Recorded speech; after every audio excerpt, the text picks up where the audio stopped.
Hello and welcome back to my YouTube channel. आज की इस वीडियो पर मैं करने वाली हूँ एक पीएचडी नोटिफिकेशन के अपडेट। मेरा आप लोग अगर नहीं जानते हो तो मेरा एक पीएचडी चैनल में ही पीएचडी प्लेलिस्ट एक है, पीएचडी एडमिशन प्लेलिस्ट। वहाँ पे जाके आप लोगों का जो रीसेंट वाला वो फर्स्ट में आएगा, जो रीसेंट वाला पीएचडी एडमिशन हो रहा है वहाँ पे आप लोग जाके चेक कर सकते हैं। आप लोग अगर पीएचडी एप्लीकेंट है तो रिसेंटली भी बहुत सारे यूनिवर्सिटी का पीएचडी एप्लीकेशन फॉर्म हो रहा है, पीएचडी एप्लीकेशन हो रहा है। आप लोग अप्लाई कर सकते हैं। आ जाते हैं सेंट्रल यूनिवर्सिटी ऑफ गुजरात के जो ये पीएचडी एप्लीकेशन फॉर्मेट है उस पे आ जाते हैं, देख लेते हैं। PhD admission notification for the academic year 2025-26 phase 2।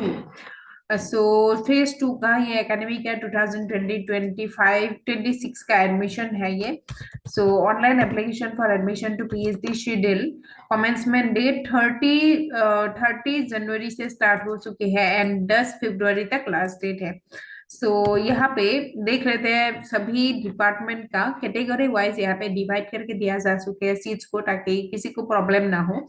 PhD in applied chemistry में जनरल का है 11 सीट, ओबीसी का है, एससी का है, एसटी का है, ईडब्ल्यूएस है। पीडब्ल्यूडी का आएगा 5% रिजर्वेशन आएगा गवर्नमेंट, क्योंकि एक सेंट्रल यूनिवर्सिटी है। टोटल सीट से 5% रिलैक्सेशन, 5% जाएगा पीडब्ल्यूडी कैंडिडेट अगर है तो। Then PhD in chemical sciences में जनरल का 10 सीट्स है, बाकी सीट्स डिवाइडेड है, ओबीसी, एससी, एसटी, ईडब्ल्यूएस सभी का सीट्स है। टोटल सीट्स है 21। Then PhD in environmental and sustainable development में टोटल है 12 सीट्स, यहाँ पे भी सीट्स डिवाइडेड है। ईडब्ल्यूएस का सीट 0 है, वो जनरल पे अप्लाई कर सकते हैं। Then PhD in life sciences में टोटल है 5 सीट्स, यहाँ पे ईडब्ल्यूएस एंड एसटी का सीट नील है, लेकिन जनरल में अप्लाई कर सकते हैं। पीएचडी इन नैनो साइंसेस में यहाँ पे टोटल 20 सीट्स है, सभी कैटेगरीज के लिए सीट्स अवेलेबल है यहाँ पर।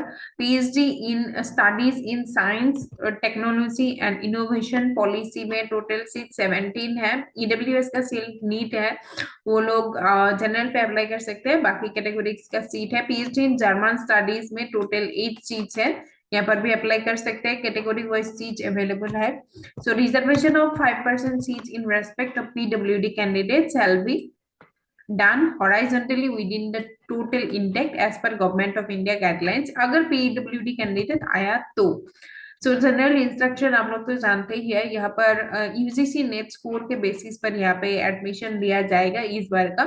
ठीक है, जो यूजीसी नेट आप लोग का क्लियर हो चुकी है। जेआरएफ वो 3 कैटेगरी होता है, जेआरएफ है, देन सेकंड कैटेगरी होता है जो असिस्टेंट प्रोफेसर के लिए एप्लीकेबल है, एंड थर्ड कैटेगरी होता है पीएचडी ओनली। तीनों कैटेगरी के लोग यहाँ पे अप्लाई कर सकते हैं आराम से।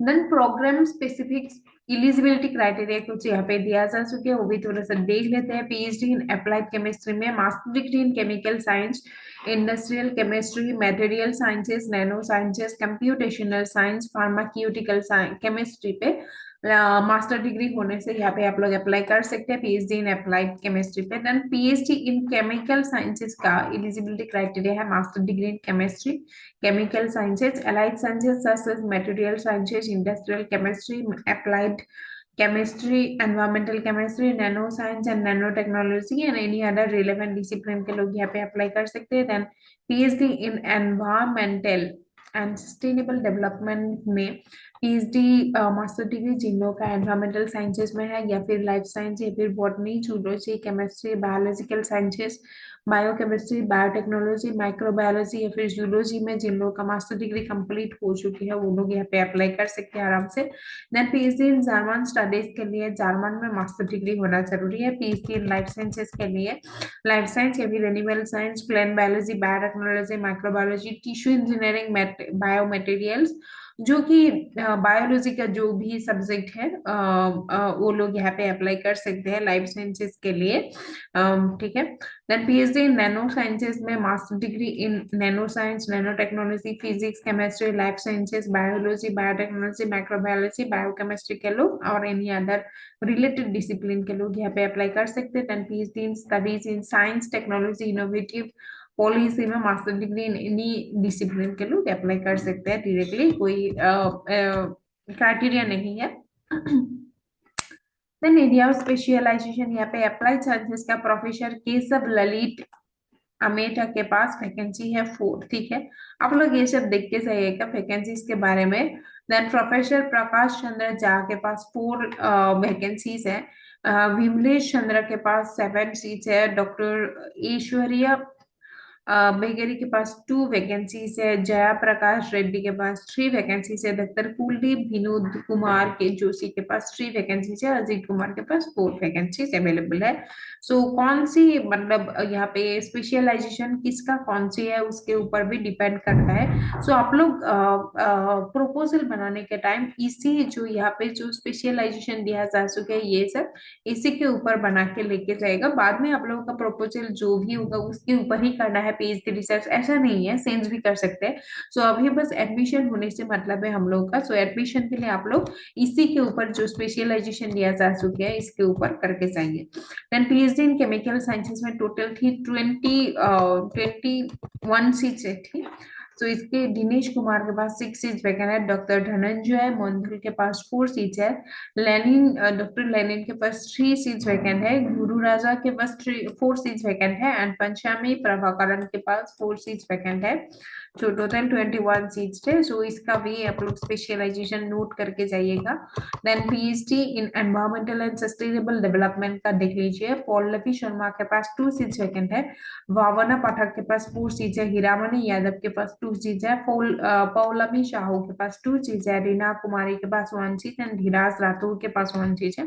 टोटल 12 सीट्स वैकेंट है यहाँ पे। देन जर्मन स्टडीज में विनय कुमार दाटोला पे पास 4 सीट्स वैकेंट है। रोशन लाल जहाल के पास 4 सीट्स वैकेंट है। टोटल 8 सीट्स वैकेंट है। लाइफ साइंसेस के पास लाइफ साइंसेस का सीट्स भी यहाँ पे दिया जा चुकी है। कौन सी प्रोफेसर का है। सीमा रावत के पास 1 सीट।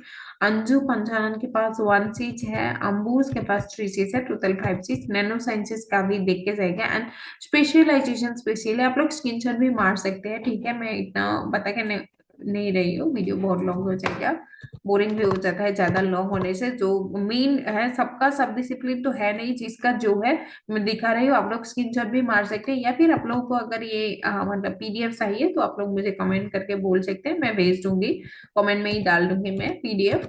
सो देख के हम लोग स्क्रीनशॉट भी मार सकते हैं। टोटल 26 वैकेंट है। Then PhD science in studies in science technology and innovative policy में यहाँ पे प्रोफेसर के नाम भी दिया जा सके, कितना सीट वैकेंट है। एंड साथ में स्पेशलाइजेशन भी दिया जा सके, इसको नोट करके जाइए, ठीक है। सो नोट करके जाइएगा अच्छे से, इसके ऊपर हो सकता है। देन एडमिशन प्रोसीजर हम लोग थोड़ा देख लेते हैं। The candidates are required to register for their online application for admission to PhD programme on जो समार्ट पोर्टल है गुजरात यूनिवर्सिटी का, उसके वहां पे जाके आप लोग अप्लाई कर सकते हैं। सो ये तो जानते हैं आप लोग, एप्लीकेशन फॉर्मेट में जाके आप लोग को पता चल जाएगा। आ जाते हैं जो एप्लीकेशन फी होगा। सो general OBC NCL and EWS के लिए 1000 रुपीज है। एससी एसटी एंड ट्रांसजेंडर का है 500 rupees. Person with disability no application fees. So ये हो गया।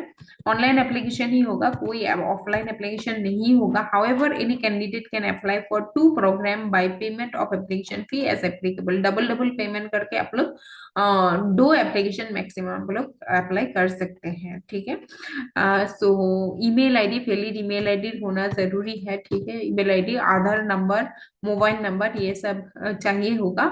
जो आप लोगों का इंटरव्यू में टाइम बोला जाएगा, so self attested copies of documents along with original documents shall be required to be produced at the time of document verification. Admission के टाइम होगा ये, ठीक है। और जो इंटरव्यू के टाइम भी आप लोग लेके जाइएगा वो भी मैंडेटरी है लेके जाना, मतलब चाहिए होगा, वो लोग देखेगा।